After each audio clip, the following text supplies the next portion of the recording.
When something happens to your car, you might say,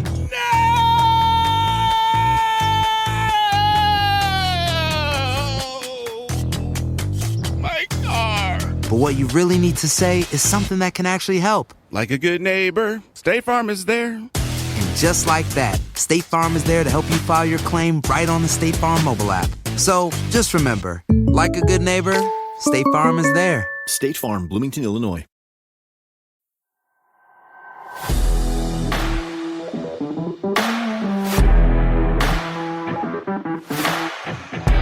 Jeez. I hate people. I hate people. This is why they're the worst.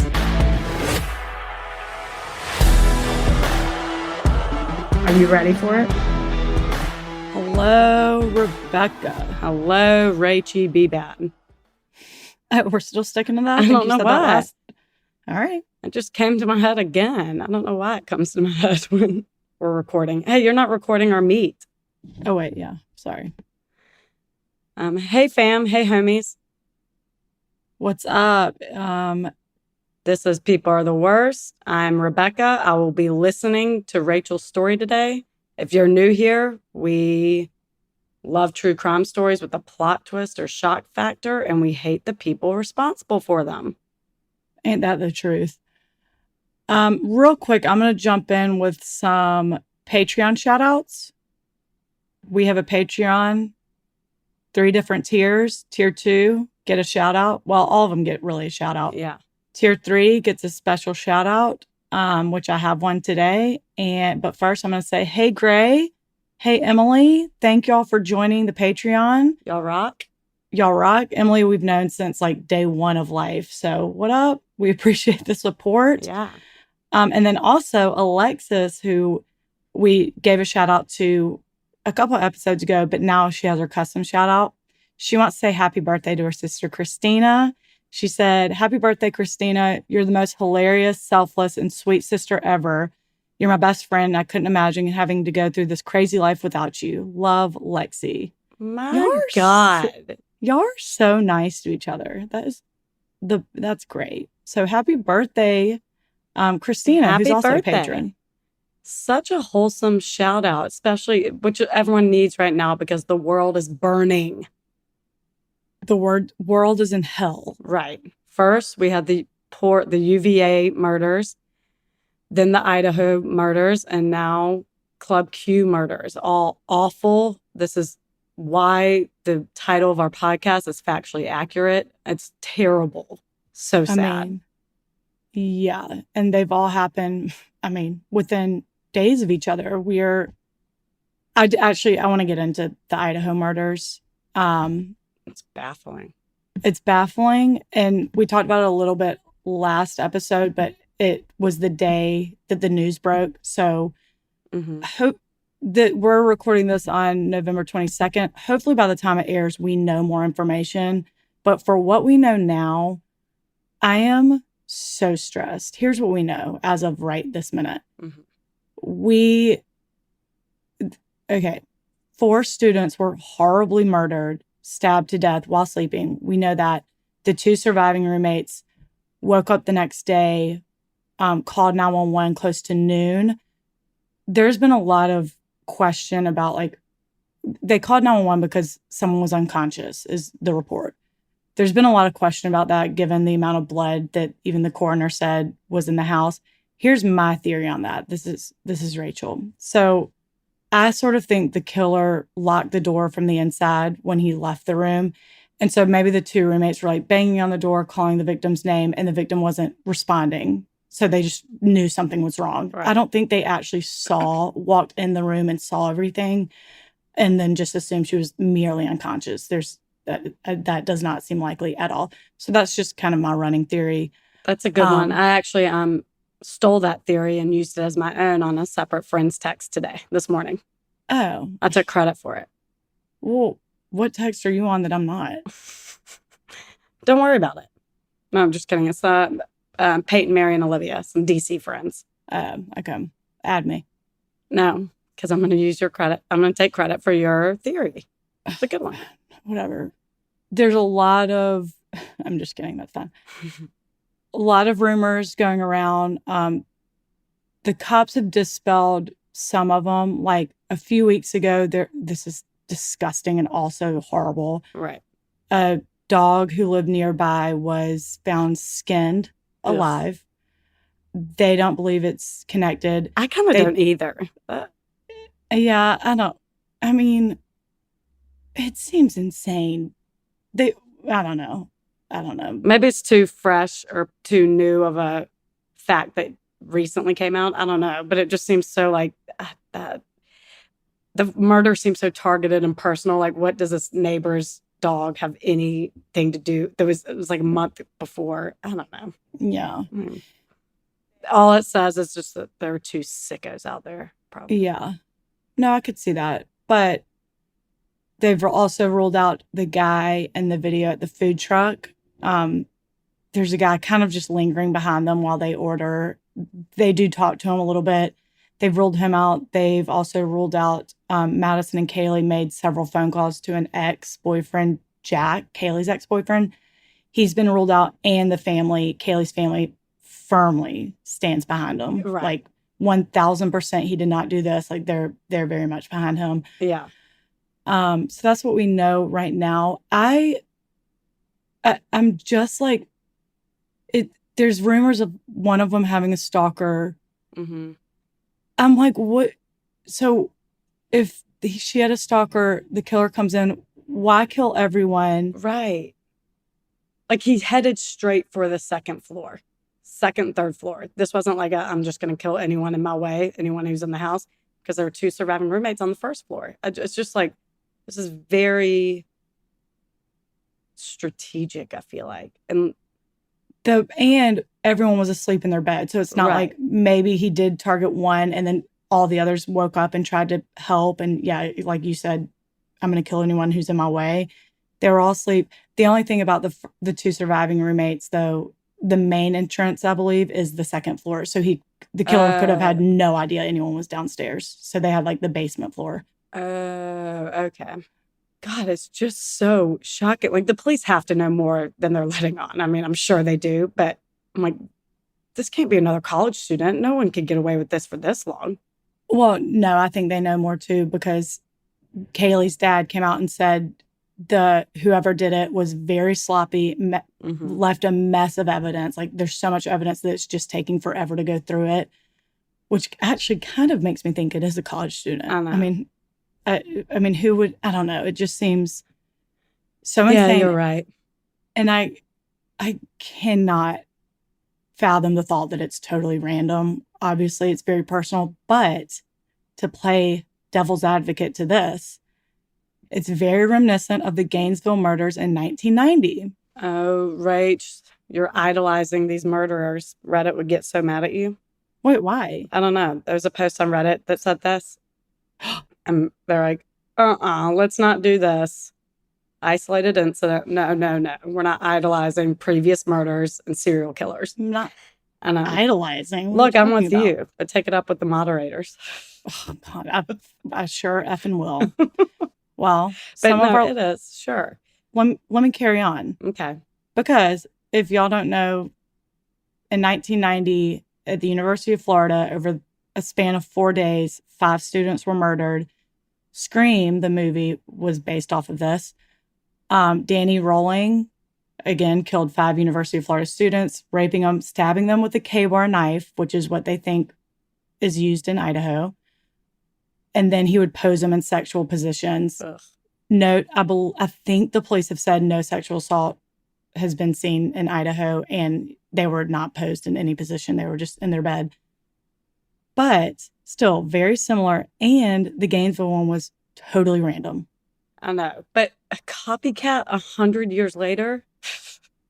I know, not 100. Whatever. How dare you? I know. But that just, I don't know. It seems kind of, I mean, don't yes, think it's similar, but the similarities are that it would be random and they're college students. Well, right. I don't think we it's could a tie this back copycat. to Ted Bundy too. I know. I don't think there's a copycat. I'm just saying Oh yeah. it it could be random. It just could like be that. random. Yeah. It has happened before where this is totally random. Yeah. Same. well, the Ted Bundy thing came up. This is another thing that's come up that I don't find that weird. People are like, how did the 2 surviving roommates sleep through that? I don't think that's that weird. They're on the basement level. Yeah. All of them had been out. So like They're probably, passed out. sleeping pretty hard. Mm-hmm. And someone from the Cayo house who survived the Ted Bundy attack has come out and say, oh, I slept through the entire thing. Well, that was at a Cayo house. That was at a sorority house. That thing is huge. Yeah. I just don't think it's that weird. They were No, I don't either. I initially thought that, but then thinking about like, well, when you're drunk sleeping, and that is not in any way negative towards them at all. I'm just saying, like, if you've been out, it's very late, you've been drinking all night, you're exhausted, it's a deep ass sleep that you're like, you don't have the wherewithal, probably your reflexes aren't as sharp as they probably just before they even knew it were. I don't know. Right. And the victims were all asleep. Some did have defensive wounds, so some did try to fight back, right. But I don't know. But who's to say what that is? A hand could have been over their mouth while they're punching, like trying to hit. Like it's who's to say that means screaming? Yeah, I just don't think that's insane that they slept through it. And the house is big. It's a 6-bedroom house among spread out against 3 stories. Like I just don't think that's insane. But again, this episode will be airing in very early December. Hope to God we have more information by then, and people listening to our conversation are like screaming about it. Probably. You understand. We're 2 weeks behind you. Yeah. Sorry, I had to get that off my chest. I'm so like baffled by it. I know. It's shocking. I know. Me too. I love talking about it. It's all people have been texting me like, what are your thoughts? And I'm like, this is all I want to do all day. Is just dissect every little piece of available information. Yeah. I mean, okay. Well, all the victims of every crime we've just mentioned, Idaho, Colorado Springs, UVA, everything in the past week, horrible. So thinking of everyone, this world's going to fucking hell in a handbasket. Sure is. So let me tell you about one more awful thing. Great. Cannot wait. That's the story of Jessie Blodgett. Okay, great. A palate cleanser. Just kidding. I'm kidding. It sure isn't. I know. Sources are 7 News out of Australia. I don't know why. This is not an Australian case, but they covered it. Dateline season 23, episode 19, which was aired 7 years ago. So God, they must be at least season 30 right now. I don't know. Yeah. True Crime Daily, The Wicked Truth blog, and loveisgreaterthanhateproject.com. In 2013, 19-year-old Jessie Blodgett was home from college for the summer, staying with her parents in her hometown of Hartford, Wisconsin. Jessie was young but an old soul. Her friend Jackie said she liked, quote, old people stuff, which I just thought was funny because she gave no examples. Like I was like what? I was just going to ask. Like bridge. Bridge? I don't know. Hard candies in the bottom of your purse. What, she's racist? JK. Oh man, I wanted to combat that with something, but yeah, totally. Old people stuff. No, she wasn't. She was an angel because she was also a very big animal rights activist. She was really into singing and acting. So while she was home for the summer, she and one of her best friends, Dan, who had recently moved back to their hometown, wrote songs, joined the community theater. They both got roles in the theater's production of Fiddler on the Roof. And Jessie, in particular, got the lead role. Go, girl. Get it. She, there's a million videos of her online. She's an angel.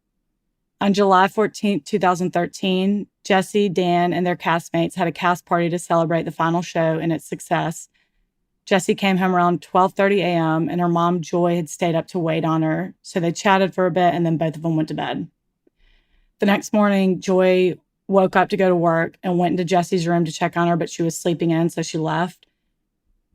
She came home for lunch and thought it was weird that Jessie still wasn't up yet. So she went back in her room and found Jessie cold, blue, with wet hair and ligature marks around her neck. Oh. So she called 911, but it was too late. Mm. Jessie was dead. Her bedroom really struck out to Detective Thickens, who was assigned to this case, because it was messy like a typical teenager's room, but she was in bed with the covers very perfectly over her. Ooh, personal. Yeah, she'd been placed there. Immediately, Jessie's parents, Joy and Buck, racked their brains about who could have done this. They came up with a couple people. That day, there had been landscapers there at the house trimming the tree right outside Jessie's room. They would have seen both parents leave for work and knew that they could have easily looked in and seen a young girl sleeping at home all alone. Police looked into them. They were quickly ruled out. Yeah. Yeah, that does not seem likely.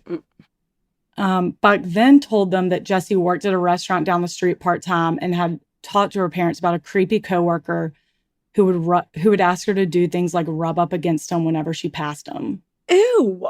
Isn't that Are disgusting? you outside of your damn mind? Ew. So they're like, definitely look into this creep. So they did, but he was out of the country. Rub up against me. That's going to stick with me. Fuck off.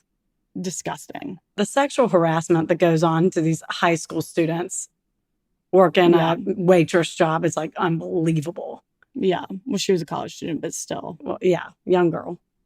Why? You got a story? What are you talking about? Just, I know, but I'm sure if I racked my brain, there's going to be so many inappropriate comments. You know, they just think they can get away with it because they're in the food and bev industry. It's just what happens. It's blah, blah, Yeah. Shut up. They're not knowing that she's not going to do anything or report it or what, you know. Well, there's no HR department. Yeah. Right, exactly. Yeah. Fuckers. So gross. No, I will not rub up against you. Thank you so much. Ugh. Anyway, he was ruled out again, out of the country. Wait, do we have a personal or sexual harassment story? Whatever. No. Okay. I couldn't think of one for Taziki's or Zoe's, but I did think about the guy who asked if you wanted to spend the night. What? Remember? This was like adulthood. This was in DC. Y'all had a meeting in like Arlington. And he was like, God. Oh, do you want to spend the night at my house so we can get there early? And you're like, no. Oh my God, I forgot about that. It was such a weird no. Are you outside of your mind? And he was so sweet. He's so nice. I'm like, you know boundaries, right? You're in a very large company and a very corporate setting. And that is so inappropriate. Did he have a family? Yep. Oh, so was he older? Yeah. Yeah. Was his whole family going to be there? Yeah. So he was definitely not going to try anything. It wasn't like that. But it was just so like, what on God's green earth makes you think that me, a 24-year-old, would feel at all comfortable doing that at all, ever, at all? Not today, not yesterday, not tomorrow, not next year, never, ever. Did you say like, no, I'd rather not, or did you come up with an excuse? Actually, oddly enough, it was literally the 2 minutes after I saw our friend's plane crash on the Today Show and found out that it was her. So I actually burst into tears. I was like, oh, I came in to say I'm flying to Atlanta, and I ran out. And he's like, okay, whatever you need to do. I'll take care of the meeting. I'll do whatever. So it was actually that. I was gonna say no, absolutely not. But you had a valid reason to not spend the night at the coworker's house. Yeah. Yeah. That I thought about that story when I was like, gosh, has anyone ever like talked to us like that in our high school working in a restaurant days? And I couldn't think there, but only adulthood. When my first job here, I had to drive to Kansas with a coworker, and we had to like stop along the way and stayed at a hotel in St. Louis. And he was like, this hotel has a hot tub if you want to join me. Ew. And I was like, no. Like this. Oh God. And y'all, it might be unintentional, but like, please think, if you're a guy listening by chance, think about the shit you say. It's so uncomfortable. Girls will immediately go to an inappropriate. You could be completely innocent in your suggestion. we will always go to that's disgusting, inappropriate, and blech. There is nothing innocent about that suggestion. I was like, absolutely true. not. And I was like, God, such a bitch to him. Like, I had no qualms about saying, fuck no. Yeah. Like, I was gross. Anyway, sorry. That was such a tear.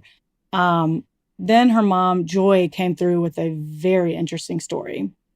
Apparently, when Jessie came home the night of the cast party, she seemed upset. So when they were talking, Jessie told her that 2 of her male castmates kept flirting with her and making passes at her. And it made her especially uncomfortable because they were both in their mid-40s. Oh, okay. This is the mantra of today's episode. I know. Sorry. Men being creepy. God. Yeah. So it just really creeped her out. Yeah. Her mom obviously told Detective Thickens about it, especially after she found Jessie's journal and realized she wrote about the 2 creeps, saying, quote, I think I'm being corrupted. I think certain men are taking what should be platonic love and perverting it into a competition. I'm not helpless. I'll recognize problems and confront them without fear. God be with me. Thank God for you, Jessie. Good for you. For writing. And so her mom was like, oh, this is more serious than I thought. Yeah. So the cops zero in on these 2 men. One of them was very quickly ruled out. He had an airtight alibi. I'm not sure what it was. But they learned the second guy named Randy was scheduled to go to work through a temp agency the day Jessie was murdered, but never showed up. Ooh. Sketchy. Yeah. Do you know this story? Yeah, I think so. If it's a Dateline episode, chances are I know it. But, 7 years ago, I watch reruns every now and then, but whatever. Keep going. I don't know the end necessarily yet, but. Okay. So they bring him in for questioning, and he admits to making inappropriate jokes, but insists that's all it was. There was nothing more to it. There's always something more to it. Why to a teenager? Right. She's Come 19 at this point? Yeah. Yeah. They check his cell phone, and he never called her the night of the party. He never called her the day she was murdered. They also checked the towers, and his phone never pinged near Jessie's house that day. So there was really nothing to place him there. Mm-hmm. So he was kind of put aside. He was not ruled out by any means. Police asked Jessie's parents if they believed any of her friends could be responsible. They said definitely not. They had a really tight-knit group who often hung out at Jessie's house, so their parents knew him really well. Police still started questioning her friends, but nobody was really sticking out. Detective Thickens then learned about another attack of a 21-year-old girl named Melissa Etzler that happened on July 12th, which was 2 days before Jessie's murder. This took place in Richfield, Wisconsin, which is only 12 miles from Hartford. Oh. Melissa was walking in the park that morning and heard footsteps behind her. So she turns around and sees a guy standing there, and she laughed because she jumped. And so she started laughing and was like, oh my God, you scared me. So she turns back around, keeps walking, and then hears the footsteps running. So she turns around and he has a knife. The next thing she remembers is being face down on the ground, and he's on top of her. She gets a hold of the knife from the blade end. Eesh. So she's cutting her hands all up, but still manages to get the knife from him like a yeah. badass. Yeah. So the dude then looks at her and says, can I just go? And gestures for the knife. And she's like, I'm going to go ahead and say no. She said, no, you can't. So he stopped gesturing and just ran. What a little bitch. His plan failed. It backfired, and he's like, look, just give me my weapon back and I'll be on my way. Yeah, I'll go to the next girl. Go to hell. I would have stabbed him right in the neck. For real. So he runs off, but she has the knife. Blessed. Blessed. Detective Clausing, who was assigned to Melissa's case, said Melissa was the best witness they've ever had. Not to mention a badass. Not to mention badass. She described the attacker in very precise detail. She said, white male, 18 to 20 years of age, about 6'2", had light, shaggy blonde hair, very fair skin, wearing glasses, plaid shorts. He was driving a dark blue Dodge Caravan. She didn't know the year, but it was definitely an older model, maybe in the early 2000s. And then she showed him exactly where he was parked. Whoa. They were like, damn. Sam, he doesn't stand a chance with you. Right. Hell yeah.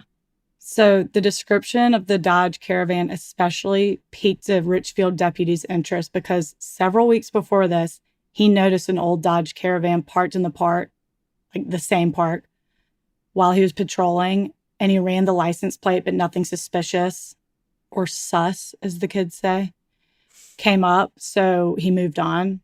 But that description, he was like, oh yeah, I did run that license plate. So they did have the license plate, which rocked.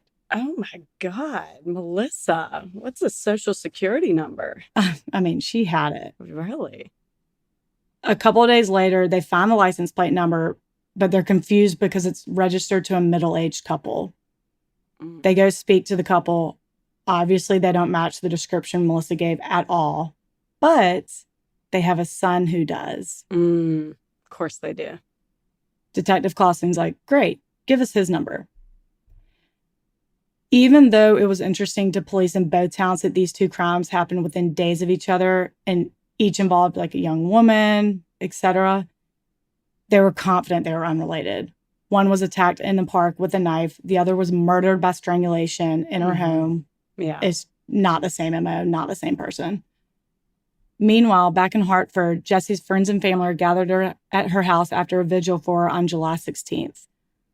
Aside from Dan, who I already mentioned earlier, joined the theater with her, wrote songs, her other best friends, Jackie and Amelia, were there. They were all sitting in a circle, crying, comforting each other, comforting the parents, sharing stories about Jessie. Dan was the main one talking. They said he was like the funny, outgoing one of the group. So he's kind of taking the stage and sharing the memories. That's when his cell phone rings. It was detectives asking him to come talk to them. And Jessie's mom and friends were like, yeah, they're talking to everyone, especially the guys. So he's like, all right, no problem. So Amelia and Jackie drive him to the station. When they get there, detectives ask why he thought he was there, and he said he wasn't sure. And then detectives said it was regarding Melissa Etzler's attack in the park. He's the son of the Dodge Caravan owner. Dan, Fiddler on the Roof, Jesse's counterpart. So Dan thought he was meeting with Detective Thickens, who was in charge of Jessie's case, but he was actually meeting with Detective Clausing. They're making small talk, like while detectives are setting up the room. And they asked him where he was when they called him, and he said Jessie Blodgett's house. And they're like, "Is that the girl who just passed?" And he's like, "Yeah." And they're like, "Whatever happened with that? What's going on with that?" Because they're in a different town, different jurisdiction, so they probably, I'm assuming they just don't know the details of the case. And Dan answers, "I think she was raped and murdered." So then detectives are settled, they have their notes, and they turn back to Melissa's case. They look at his hands, and he does have some cuts on them. So they asked what happened, and he said he cut them at work. And they're like, "Okay, great. We'll double check that with your employer." And then he reveals that he actually lost his job. He cut them at home cooking. Oh, okay. And they're like, no one in their right mind would lie about that. Like, that's right. just as innocent as cutting them at work. I didn't want you to think I was a sloppy cooker. Right. Chef. A sloppy chef. Or cook. Or cook. A cooker. A cooker. Like a slow cooker. Like a crock pot. Oh my God. Sorry. So now they're really pushing him because he was busted in a dumbass lie. Right. And detectives do not take too kindly to that. No, they do not. Dan finally folds and says he did attack Melissa. A motive, you ask? Because he was tired of seeing everyone go through life all confident when he's constantly scared about life. And so he wanted to scare someone. Why the hell is that Melissa's or anyone else's problem? The fuck are you talking about? You're like a thespian. You're on stage. You're confident in something. Come on. Well, is that ignorant of me to assume that all actors have somewhat of confidence? They've got to. You're the jokester. You're the one taking the stage at her vigil. Get out of here. That's an excuse. You're just a psychopath. All right. But he had recently dropped out of college. His parents were upset about that. And then he lost his job and they didn't necessarily know that. He was just spiraling. Yeah. So he was losing confidence for sure, apparently. I wanted to scare someone. Out of here. Well, so what was the game plan though? To kill her, please. Yeah, right. It was daylight in the middle of a park. I don't know. Anyway, so Melissa comes down to the station for a lineup, immediately picks him out. She's key witness. Mm-hmm. So he's arrested, obviously. Detective Clausing really didn't like the insinuation about what happened to Jessie. Because remember, this is July 16th. It was only the next day from Jessie's murder. Oh, whoa. They knew she was murdered, obviously, but nobody knew anything about a rape. Ew. Autopsies take much longer than that. Right. So Detective Clausens calls Detective Thickens to tell him about the conversation and the fact that this kid was the one who attacked Melissa. Detective Thickens tells Joy and Buck, Jessie's parents, about Dan being the person who attacked Melissa and that they were going to question him about Jessie. And they were like, Joy and Buck were like, hard no. It was not him. Yeah, I kind of They're really good friends. Mm-hmm. We know and love his family. He's a good kid. Either way, obviously, they have to question Dan about Jessie. Mm-hmm. Dan admitted to having feelings for Jessie, but insisted he had nothing to do with the murder. They asked him where he was the morning she was killed, and he said he was reading a book in a park. They look at the security cameras, and he was. Why? What are you doing? It didn't seem like an airtight alibi. No one's there with you.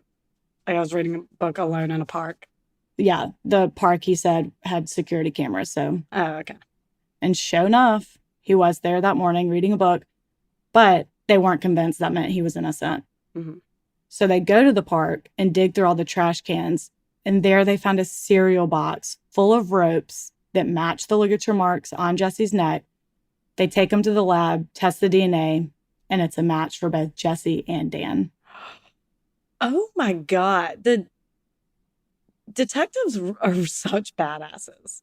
Like, I bet he thought that was never going to be revealed. A cereal box in a random park, probably not thinking that he was going to be questioned or, security cameras aside. But God, like they found everything. They found everything, but also it's not like he secured them. I mean, what do you think? The cereal box was a damn lockbox? Like, I don't. Well, I guess They merely looked in the cereal box and was like, oh, there's a bunch of rope in here. No, yeah, you're right. But like the trash hadn't been taken out. I think a lot of things kind of worked in their favor. He was truthful about being in that park and reading a book. Like had he never said that, they wouldn't have probably thought to go to a park and look at the trash cans outside the bathrooms, which I think they were outside the bathrooms, whatever. Yeah. They were. Just, yeah, I don't know. The trash was still there. It just worked in their favor. No, totally. So suck it. Sure. Dan was arrested and charged with murder, but pleaded not guilty. So in October 2014, he goes to trial. Mm. The prosecution focused on the DNA evidence, obviously, but also on Dan's computer search history. Always the computer search history. I mean, when do people realize that they're never going to outsmart technology, the cloud, anything? You can clear your search history. It's still there. Right. Get out of here. Also, I'm sometimes depending on what the search history was, because it always is so damning. But I'm like, God, they searched my history. That's true. I'm like, oh. But I'm not looking like, how do you get rid of a body? Shit like that. I just Googled dark stuff, dark murders. Yeah, I know. I thought the same thing, but we could prove that very easily with this podcast. Yeah. Like, look, we're doing research. Right. A few days before her murder, Dan made a ton of searches for various serial killers by numbers of victims, and most disturbingly, a very violent porno with a plot that was very similar to how Jessie died, which they said was used as an instructional video. Ew. In the movie, after raping and strangling her, he washes her. Washes her body? Yeah. And then puts her back. Remember when Joy found Jessie? She was placed back in her bed, covered up, and her hair was wet. Wet hair. Ew. He washed her. It's like Karla Homolka shit all over again. Yeah. And Paul, whatever. Sorry. Yeah. And it was determined that Jessie was, in fact, raped. Ew. I know. I don't think I like sus. Okay. Well, I'm sorry. Talk to Gen Z about that. Okay. I'm just trying to stay relevant. Dan was found guilty of first-degree murder, yet he still maintains his innocence. even after the insane amount of evidence. He was sentenced to life in prison without the chance of parole and an additional 5 years for the attack on Melissa. As a result of Jessie's murder, Buck and Joy started the Love is Greater Than Hate project, which is on a mission to end violence against women. Buck speaks at schools, prisons, nonprofits, businesses all over to tell Jessie's story and educate, inspire, and motivate people to be resilient in violence and choose love. Oh, they're such angels. So he's maintaining his innocence till the end, I guess. So we don't know a motive, just an obsession. They believe that he did admit to having feelings for Jessie. Mm-hmm. They dated very briefly in high school or middle school. But that's the only motive. We think he made a pass at her. She was not receptive and he snapped. Yeah. But Stupid. So the Love is Greater Than Hate project is what came out of it. Her parents are angels and he is still rotting in prison, even though he swears he's innocent. I just can't imagine a world where that could be true. Right. And that's the story of Jessie Blodgett. Wow. And all the creeps that were in her life. I was certain that Randy guy did it. Yeah. My God. And it was just her classmate, her friend, her counterpart in Fiddler on the Roof. Oh my God. There's a YouTube of them singing a song they wrote together. I think that summer. It's sad. I know. I remember that. I think I remember that. God, it's awful. I hate that you know every story I tell you. Oh, no. I'm so well versed in all the stories. I don't want to go back to work. I want to tell my story now for next week. You ready? Okay. So, in Napa Valley, I'm just kidding. Mm-hmm. Does it take place in Napa? Ooh, ooh. Yep. I'm going to go Google Please do everything. not. No, you don't. Because you don't know this one. I know it. We would have talked about it. But I love this part of my day. I know it's fun. And now I have a meeting I have to prep for. See, this is what we're talking about. Y'all. And if you need a good, comfy ass bra or loungewear with a built-in bralette, head over to our other side hustle, Twinks. That's TWINNKS.com. And I think you can still get a promo code. People Suck. People Suck is the promo code for 25% off, I think. Or 15. Yeah. We never can remember. I think it's 25 actually. Oh, wow. Okay. Use that and we're the worst. I think I've said it before. I promise we haven't totally given up. I've given up on Instagram. I know. Twinks. Twinks, I know. It's too hard. It's time consuming, people. And I'm loving the research and everything on People Are the Worst and recording. It's just so fun. So if you like us, please give us that 5-star rating. Write a little something. We really appreciate it. We still don't know who the person who gave us the 1-star. They gave no feedback. But we'd love some feedback. So thanks, y'all. You are the best. Thanks, People are the y'all. worst. Bye. Bye.